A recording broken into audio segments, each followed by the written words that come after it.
এমপিওভুক্ত শিক্ষক কর্মচারীদের বাড়ি ভাড়া ১,০০০ টাকা আর চিকিৎসা ভাতা ৫০০ টাকা, কেউ বোঝে না আমাদের কষ্ট।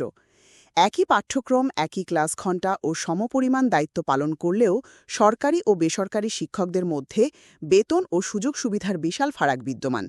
দ্রব্যমূল্যের ঊর্ধ্বগতির এই বাজারে নামমাত্র বেতনে এমপিওভুক্ত শিক্ষকদের টিকে থাকা যেন এক কঠিন সংগ্রাম, যা শিক্ষকদের জীবনকে দুর্বিষহ করে তুলেছে। অথচ নীতি নির্ধারণী পর্যায় থেকে এই বিষয়টি বরাবরই উপেক্ষিত। দেশের ভবিষ্যৎ কর্ণধারদের গড়ে তোলার এই কারিগরদের জীবনমান উন্নয়নের কোনো সুদূরপ্রসারী পরিকল্পনা চোখে পড়ে না, যা অত্যন্ত হতাশাজনক। কেউ বোঝে না আমাদের কষ্ট। এমপিওভুক্ত শিক্ষক কর্মচারীদের বাড়ি ভাড়া ১,০০০ টাকা আর চিকিৎসা ভাতা ৫০০ টাকা, যা বর্তমান সমাজ ব্যবস্থায় পুরোপুরি হাস্যকর একটা বিষয়। এই সামান্য অর্থ দিয়ে বর্তমান শহুরে জীবনে, এমনকি গ্রামীণ জনপদেও একটি মানসম্মত বাড়ি ভাড়া বা চিকিৎসার খরচ নির্বাহ করা প্রায় অসম্ভব। ১২,৫০০ টাকা বেতনে একজন শিক্ষক যখন তার চাকুরি জীবন শুরু করেন, সেই শিক্ষকের কাছে জাতি কি আশা করতে পারে?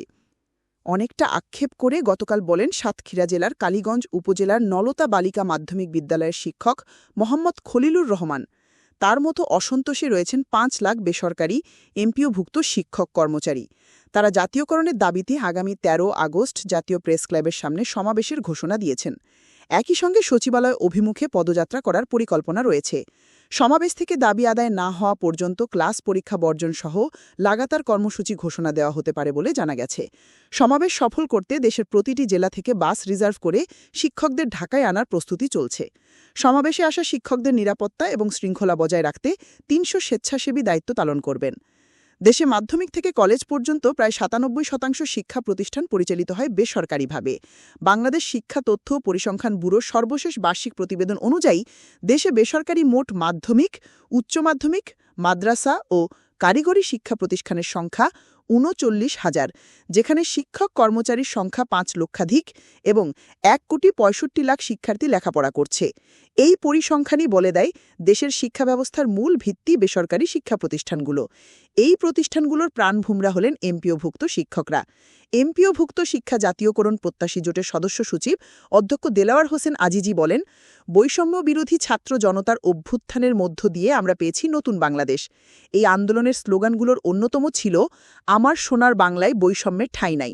বৈষম্যের শিকড় উপড়ে ফেলার জন্যই ছাত্ররা আন্দোলনে ঝাঁপিয়ে পড়েছিলেন। অথচ খুদ শিক্ষা ব্যবস্থাতেই রয়েছে ব্যাপক বৈষম্য। মাধ্যমিক শিক্ষার সঙ্গে জড়িত শিক্ষক কর্মচারীরাই সবচেয়ে বেশি অবহেলিত। এক্ষেত্রে সরকারি ও বেসরকারি শিক্ষকদের মধ্যে তুলনা করলে ব্যাপক বৈষম্য পরিলক্ষিত হয়। শুধু তাই নয়, অন্য যে কোনো সেক্টরের চাকরিজীবীদেরও চেয়ে বেতন ও সুযোগ সুবিধা প্রাপ্তির ক্ষেত্রে শিক্ষকরা বৈষম্যের শিকার। বেতন ভাতার ক্ষেত্রে অন্যান্য দেশের তুলনায় বাংলাদেশ অনেক পিছিয়ে। দেশে সরকারি শিক্ষকদের ঈদ, পূজা এবং অন্যান্য উৎসবের সময় উৎসব ভাতা দেওয়া হয় মূল বেতনের শতভাগ। সেখানে বেসরকারি মাধ্যমিক বিদ্যালয় শিক্ষকদের দেওয়া হয় মূল বেতনের ৪ ভাগের ১ ভাগ, কর্মচারীদের দেওয়া হয় অর্ধেক। তিনি বলেন, শিক্ষকদের অভাব অনটনের সংসারে শুধু স্বপ্ন বুননই চলতে থাকে, সেই স্বপ্নের বাস্তবায়ন দেখা যায় না। প্রয়োজন সুদূর প্রসারী নীতিমালার। শিক্ষক নেতা ও শিক্ষাবিদরা বলেন, বেসরকারি শিক্ষকদের বেতন বৈষম্য দূর করতে হলে সরকারের পক্ষ থেকে সুদূর প্রসারী ও কার্যকর পদক্ষেপ গ্রহণ করা জরুরি। ১. বেতন বৈষম্য দূরীকরণ। সরকারি শিক্ষকদের মতো এমপিওভুক্ত শিক্ষকদেরও পূর্ণাঙ্গ জাতীয় বেতন কাঠামো অনুযায়ী বেতন প্রদান নিশ্চিত করতে হবে। তাদের বেতনের সঙ্গে দ্রব্যমূল্যের ঊর্ধ্বগতির সমন্বয় সাধন করতে হবে, যাতে তারা পরিবার নিয়ে সম্মানজনকভাবে জীবনযাপন করতে পারেন। ২.